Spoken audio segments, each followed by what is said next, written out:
for today's announcement, joined by our First Lady, my wife Casey, Mayo Clinic CEO Dr. Ken Thielen, and we also have other people here in the Mayo Clinic. We have been in Jacksonville many times over the years and other parts of the state, highlighting the great achievements we've been able to do in Florida to support cancer innovation and cancer research funding. And it's always great to say, hey, we got this, here's money for cancer research, but it's like, okay, well, hopefully that does good, right? You know, what do you have on the back end of that? And so we've done a lot of different things, creating a lot of different programs, a lot of different funding sources, whether it was the Cancer Connect Collaborative Incubator within the Department of Health to really move the ball forward, whether it was the Innovation Fund, all these things, DeSantis Research Project.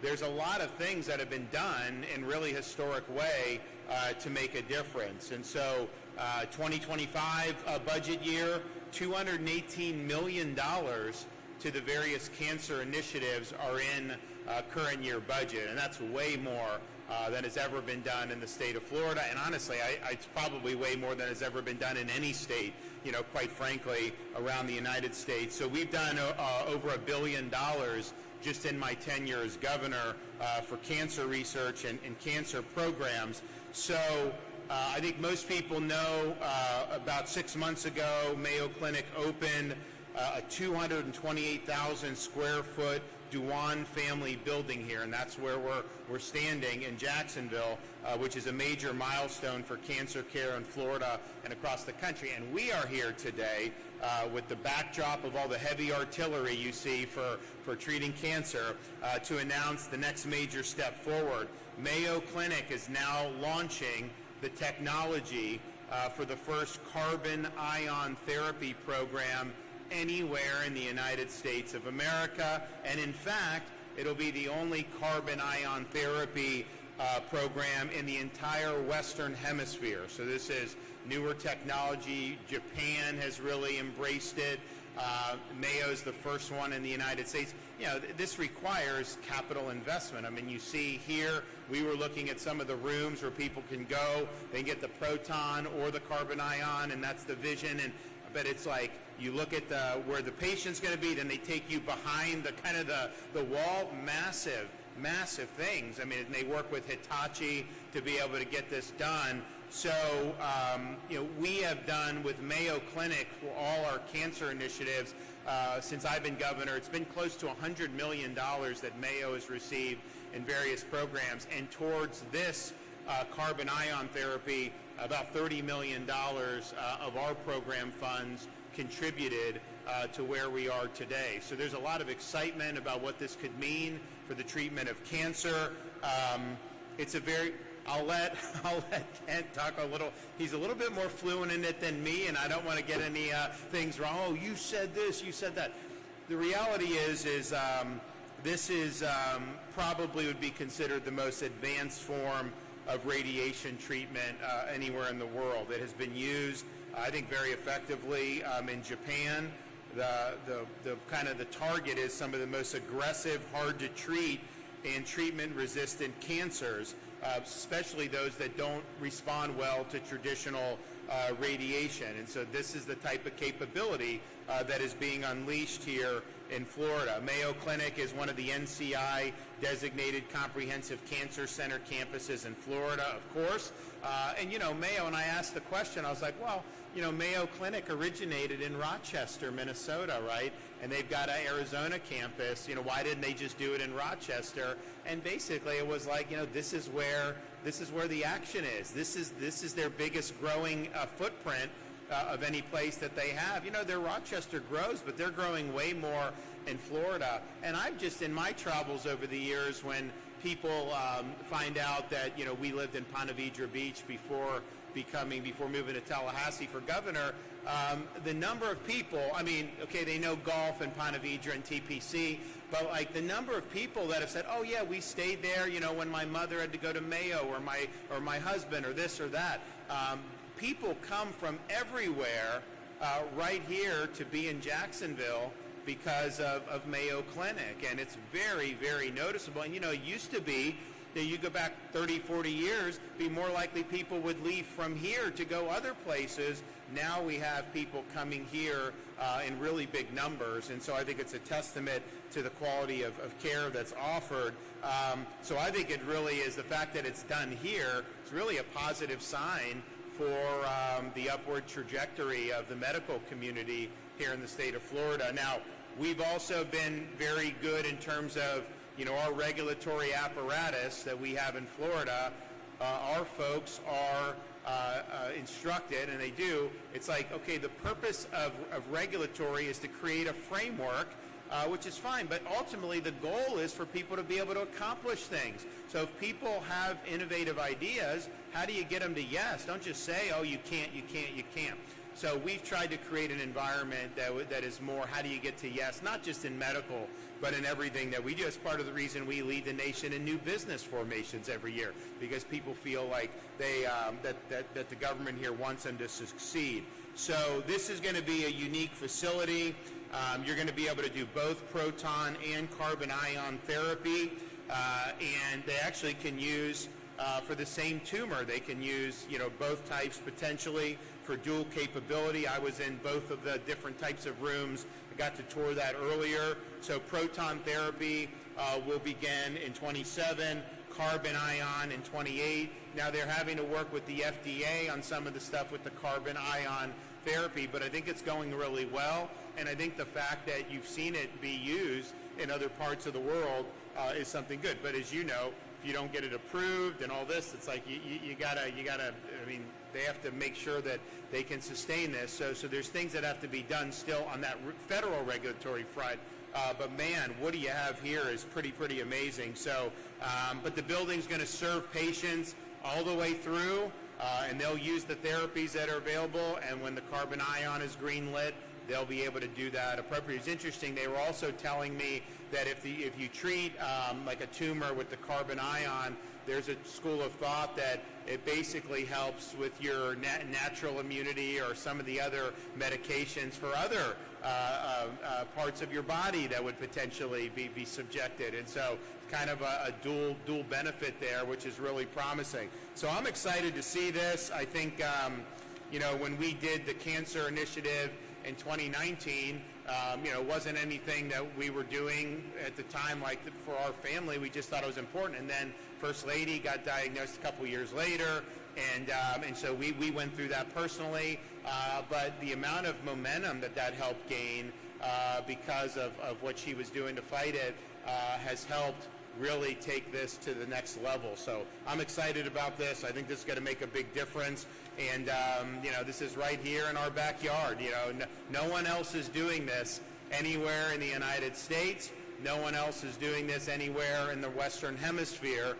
And I think that this is going to end up doing an awful lot of good. So you want to come up and talk a little bit more about what this means?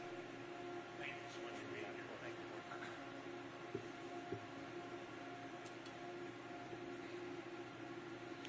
Good morning, everyone, and welcome.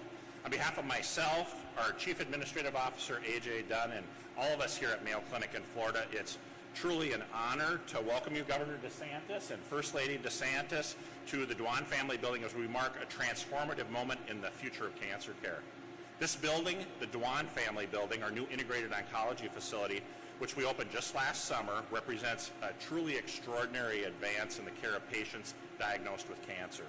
This facility brings together conventional X-ray therapy, often referred to as photon therapy, proton therapy, and the very first heavy particle carbon ion therapy facility in all of the Americas. In fact, it's the most technologically advanced particle therapy cancer treatment system that exists in the world. This combination with heavy particle carbon ion therapy is not incremental. It's a category of one transformational achievement for cancer care in the United States and reflects Mayo Clinic's bold forward commitment to redefining what's possible to bring more hope and healing to patients who are facing cancer. To understand why this matters, let's take a step back. The governor did a great job explaining the capabilities, but maybe I'll just mention a bit more. Today, more than half of all cancer patients receive radiation therapy as part of their treatment plans. Most commonly, that means X-ray or photon therapy, which are X-rays delivered by linear accelerators. This photon therapy is widely available and has saved countless lives. But because photons have no mass or charge, they can't be stopped precisely in the tumor.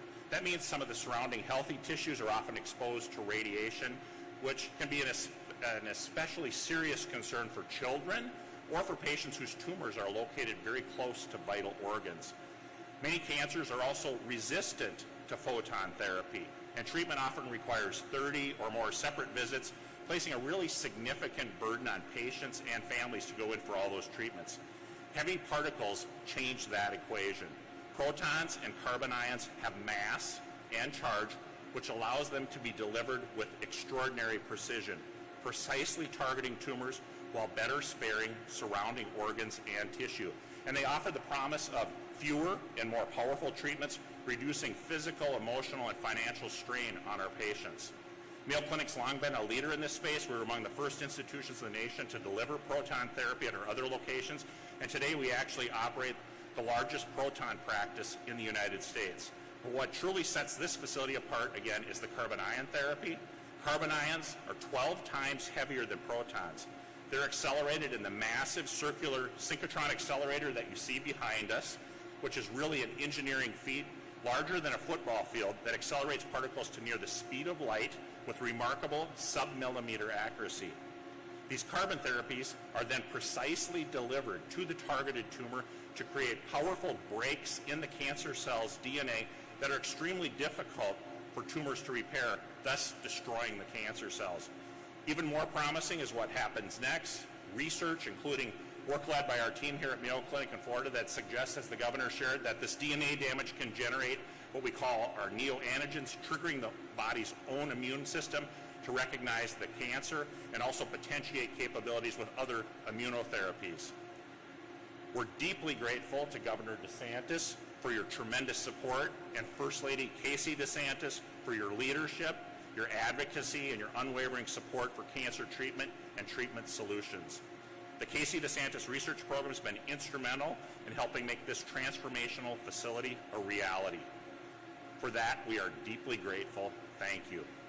In addition, through your support, we've been able to plan for both adult and pediatric carbon therapies and consider how this access to treatments will likely benefit, as we learn more, tens of thousands of patients across the United States in future years. This achievement didn't come easily, despite global pandemics, supply chain disruptions, record inflation, international conflict, and even hurricanes. Our teams have remained steadfast since initiating this transformational investment back in 2019. Here at Mayo Clinic, we say our most distinctive asset, in spite of all this great technology, is our people. And they have delivered on the promise to open this building and have worked tirelessly to prepare for the launch of these advanced therapies in the coming year. It's particularly momentous to have the Governor and First Lady here with us to be celebrating the energizing of the particle therapy beamline today. This marks the beginning of the rigorous calibration process to ready the system for our future patient treatments. We anticipate treating first patients with proton therapy in early 2027, and as the Governor shared, carbon therapy in the months ensuing. Our team's dedication embodies Mayo Clinic's primary value: the needs of the patient come first. In 2019, Mayo Clinic set out on a bold path to transform healthcare, our bold forward strategy to cure, connect, and transform healthcare. Here in Florida, that vision is coming to life through innovation, collaboration, and an unwavering commitment to our patients. Governor and First Lady DeSantis, thank you for your continued partnership and your support. Today is not just about a building or technology, it's about hope for patients, for families, and for the future of cancer care. Thank you. Good job. Thank you. Thank you.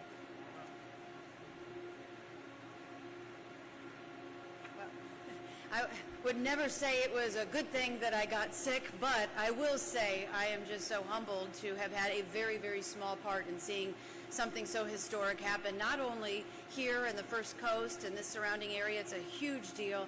and it's a huge deal for the state of Florida. And as he just said and the governor articulated, this is a massive deal in all of North America and South America. This is the only unit like this in the Western Hemisphere where people are going to be able to get this kind of therapy.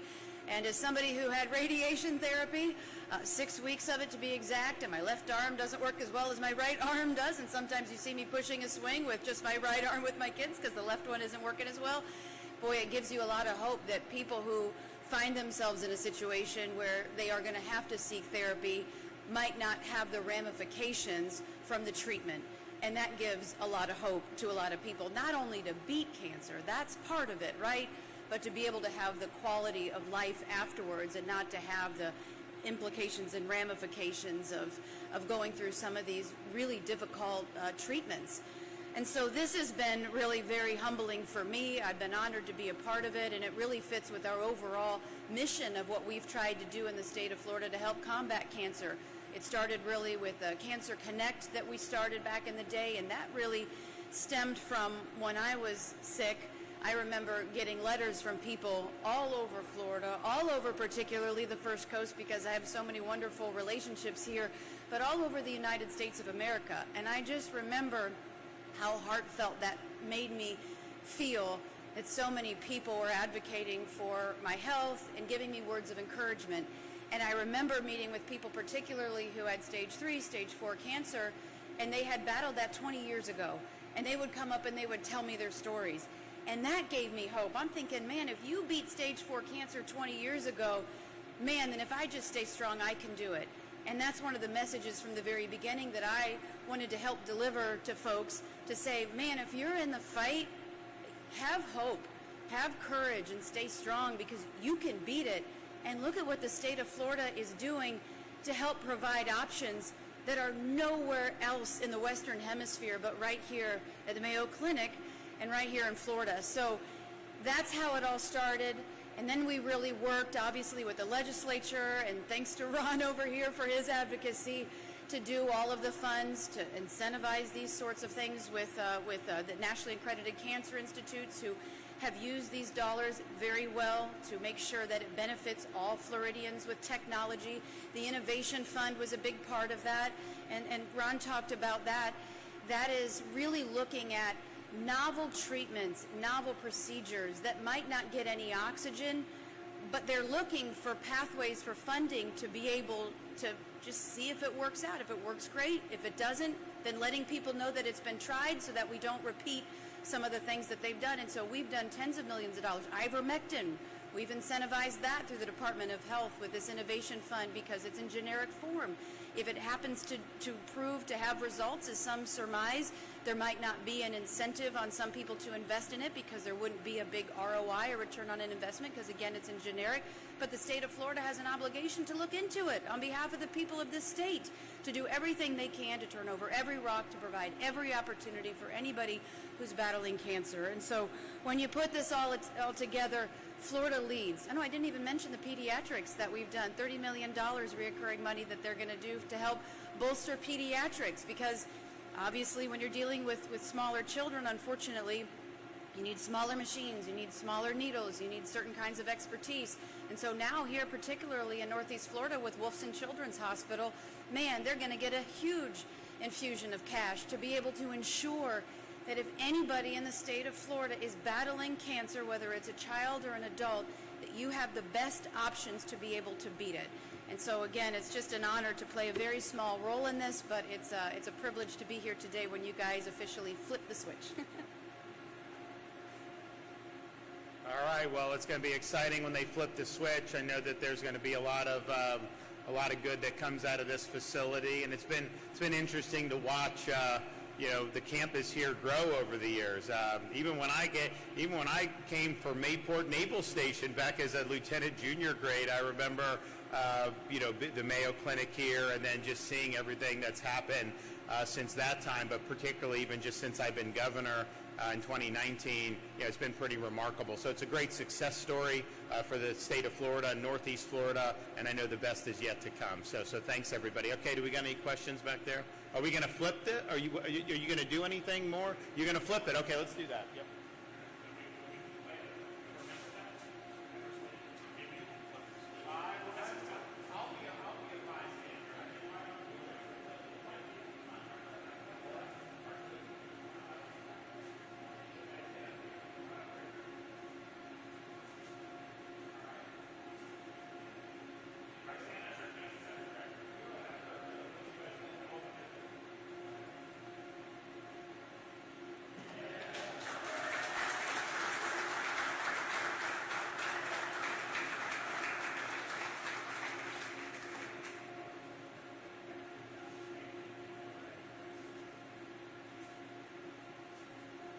All right, well, that's exciting. So good job. And so we got.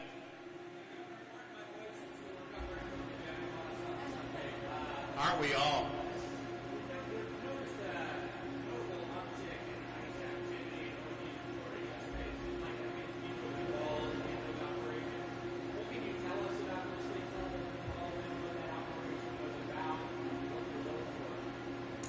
Well, first, I mean, I think that it was a heartbreaking loss for the Jags, but I mean, I think there should be reason for optimism going forward. I mean, they really had a good year, and it was exciting to watch down the stretch. And these playoff games are tough. So in terms of what they're doing, so one, if ICE is doing operations, I mean, that's obviously their call. Our guys have helped in different situations. I announced the other day, we had almost 20,000 state and local of apprehensions just in the last 9-10 months. I do know there was a woman who came out and assaulted one of our troopers. Let me just tell you guys, this is not Minneapolis. That is not going to end well for you in Florida.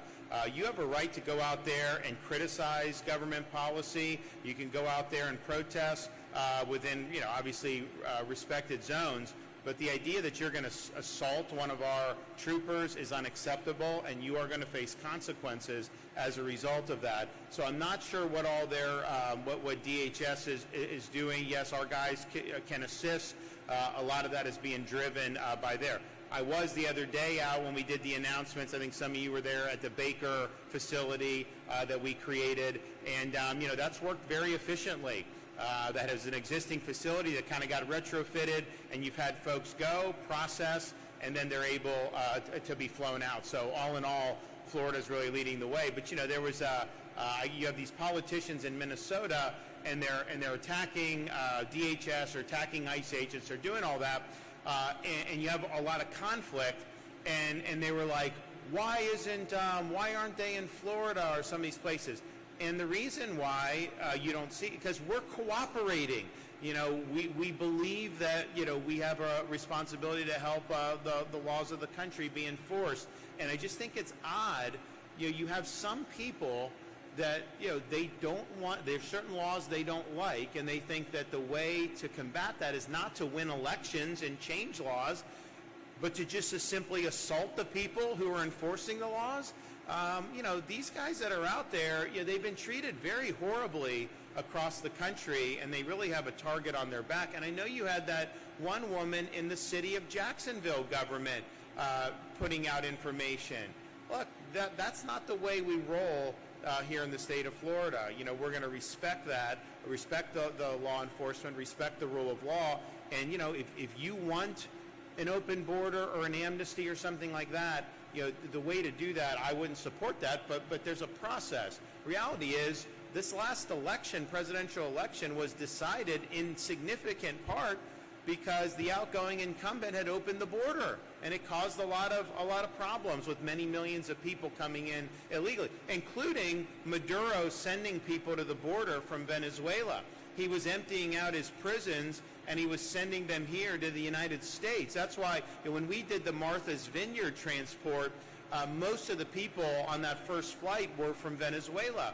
And there were a lot of people that said, oh, the governor's really done it now. The Venezuelan Americans aren't going to vote for him, down in South Florida. And in fact, next time I was down there, they were high-fiving me because they're like, Maduro is sending. And that's not what they wanted to see. So, you just see, this stuff all the time repeat itself in terms of some of the shenanigans. But that is something that these guys have a right to be discharging their duties and to get involved with any type of assault. Look, in Portland, do they let you throw bricks at police and all this and get them? Yeah, maybe they do. I don't know. It's not a place that I would ever be able to get elected dog catcher in, so I don't concern myself with why. But in Florida, that just ain't the way it's going to work. So, say what you want, even, however you want to do that, but not go beyond that line.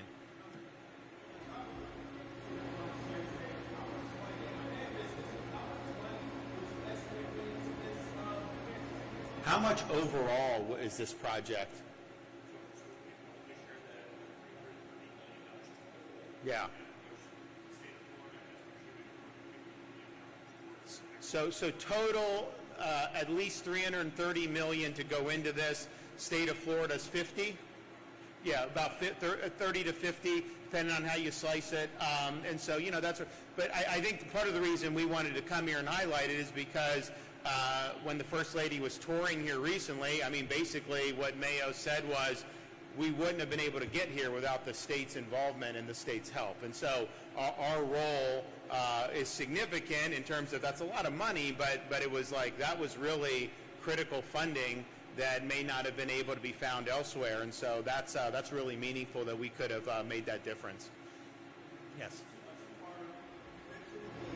ICE facility in Baker County. Is there one coming to Bradford County? Are you aware of that? What would that be different than the one? So the question's about, are there going to be any additional facilities where we're helping ICE with the processing, detention, and then hopefully rapid deportations for people here illegally? There's not been any new ones that have been approved by DHS. And so we do have potential for Panhandle. We have potential for more in South Florida. But ultimately, we're not going to do it unless it's approved and unless the reimbursements are authorized. And like I said before, even with the first day we opened the first one, I don't want these things to be permanent. I want DHS to have enough staging ability where they can run these operations on their own without us having to provide. But we do have a lot of know-how. We have good logistical operations, our Department of Emergency Management, all the different agencies that have worked, and it's been a huge help for them to be able to do it. So if it's needed and they want to authorize it, we could do it. But as of now, none of those additional facilities, you know, have received that pre-authorization that our other existing two have had. And you know, I just think it's important. I mean, on some of this stuff, I mean, clearly it costs money, you know, when you have more illegal immigration, because it costs uncompensated health care, schools, anything with criminal justice. There's just a whole litany of things, right? So you save money, you know, if you have, you know, legal workforce, immigration is legal and all that. But at the same time, you know, we've been told for how many years, Florida, oh, you can't do this. It's the federal government's responsibility. And there are things we wanted to do even more significantly under Biden, and the courts would view no. So I do think that they have to do their role as well. And I know that they're committed to doing that. And I know they got a lot of irons in the fire. But if we do get approval, you could see that. I think we've got certainly probably two more that could go relatively quickly, but it's really dependent on DHS and whether they want to give the go-ahead on it.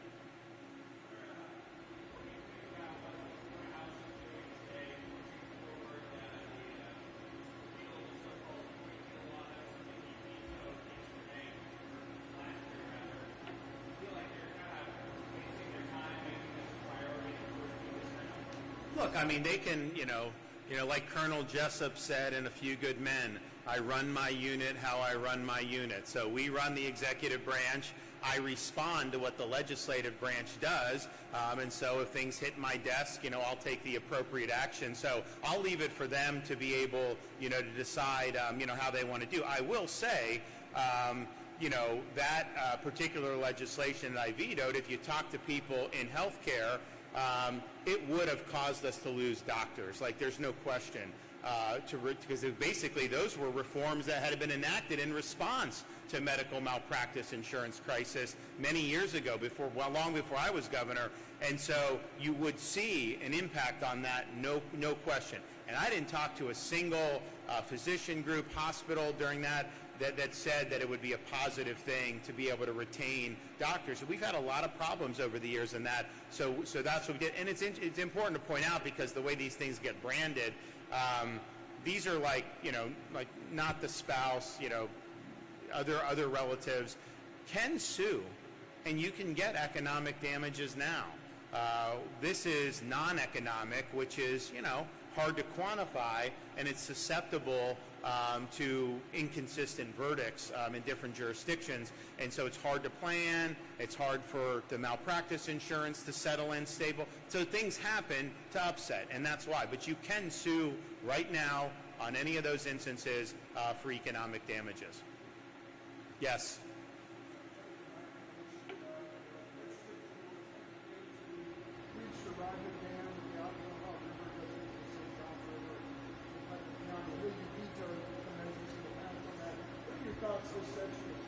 Well, so, this Rodman Dam, people love it. They love fishing there.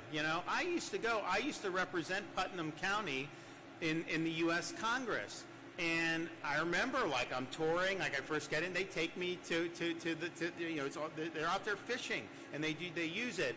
And so I thought it was something that was very meaningful to people in Putnam, and I didn't want to be a part of something that was going to end up, really negatively impacting their quality of life. I'm not saying there weren't valid arguments on the other side of it. I understand, what people are trying to do, but for me, just in kind of my experience knowing how meaningful that's been to a lot of people in that area, I felt keeping it status quo was the right thing to do. I'm not sure that anything's changed since I acted last year, but it was something that we thought about very seriously. But I had a lot of people contact me who really cared and really had grown up because that's been around for a long time. And so, we felt that was the right thing to do for those local residents. So, okay, guys, this is exciting. I'm really glad that Mayo here in Jacksonville is leading the way. We're just happy to be a small part of it. But I absolutely believe that if we come back, 5 years from now, they're going to be able to stand before you guys and talk about lives being saved as a result of what's happened here today. And at the end of the day, that's what matters.